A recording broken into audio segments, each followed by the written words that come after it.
Again, another welcome to Athens and welcome to your first season in the Hocking Hills. From an expectation standpoint, from a foundation standpoint, where are you at right now? Well, I think we're just trying to get better. I think that'll be our goal. Win or lose, good or bad, is we just got to get better from day to day. And as you're preparing for the start of a season, I think that's probably your number one goal. Yeah. How have the players taken to the new system and the new things that you're bringing in for the start of a new season? We've had our ups and downs. We're battling a little bit of consistency right now. But overwhelmingly, I think we're working hard, and I think we're making strides. Yeah, there's always roster turnover when there's a new head coach and a new regime. You've had that, but those that have stuck want to be here, and the newcomers obviously want to be here too. So talk about gelling as a roster moving forward. It's unique in as much as you almost have all freshmen, when you're dealing with a new team and a new staff and working together and things of that sort. So I think they've done a good job. I think they've been open to learning, and that's their job, and our job is to do some teaching. Yeah, from a role standpoint, too, with that sort of roster setup, I guess it's just kind of figure it out as you go, and hopefully you have some preconceived ideas of what you'd like to do, but I guess maybe the fun part there is to move around and change some things moving forward in the season. Job. It's been interesting. It has been it's been a challenge, and that challenge is kind of fun, and playing basketball a little bit differently than we have in the past. And trying to figure out who's going to do what and what each player does well. I think that's probably something our staff's still trying to figure out. From an offensive standpoint, what's it going to look like?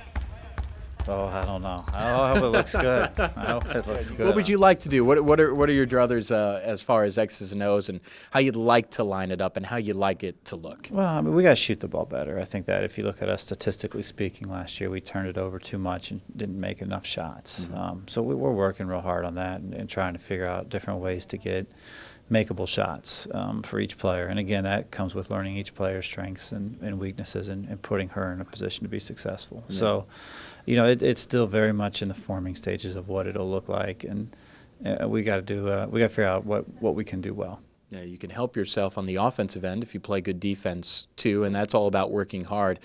Talk about where you're at defensively. I think for the first time in my coaching career, we're ahead of ourselves defensively than where we are offensively.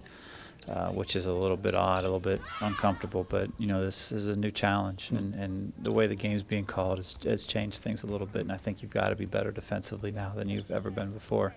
So, I think defensively they're doing a nice job. Real nice job. We talked about it in the profile piece on your assistant coaches, and one of the things that I talked about there is everyone will respect and get behind hard work. And that's basically the bottom line to it all. Wins and losses, regardless, if your team is playing hard, fans will like it. And I would imagine that's the same thing from a coaching philosophy too. I think that's where it starts, yeah. I mean, you can't do anything without working hard, no matter how good your schemes are. None of them will work at half speed, three-quarter speed. So we're learning how to play hard on a regular basis, and that goes back to the consistency that I mentioned earlier. It's something that we need to learn how to do on a regular basis. Yeah, from a schedule standpoint, it's a home opener against Xavier on the 10th of November, but after that, a lot of trips on the road. And I guess that's a good thing that you'll get to know each other and get to know the system and lay that foundation when you're away from home. They say that you could gel pretty well when you're away from home and come together as a team. I guess spinning it positively, that's how you'll look at it. Yeah, I think so. There's a lot of good experiences from playing on the road, getting in different environments, playing in different arenas. Shooting in different gyms, things of that sort. I think it helps develop the player and not only their basketball ability but their character a little bit. Yeah, I think the fun part too is that word, fun. I think people that have seen your teams play previously and the expectation is that it's a fun style of basketball, and once the foundation is laid, fans will have fun watching it. I think so. I think they'll say that our kids play hard. And as we develop our skill offensively, it's a lot more fun to see the ball go in the basket, and that's something that we're working on daily. All right. Well, good luck with having all that fun, and good luck this season. Thank you very much. That's head coach Bob Boldon. That's our preview of Ohio women's basketball 2013-2014. For the Bobcat TV crew, I'm Russ Eisenstein. This is Bobcat TV.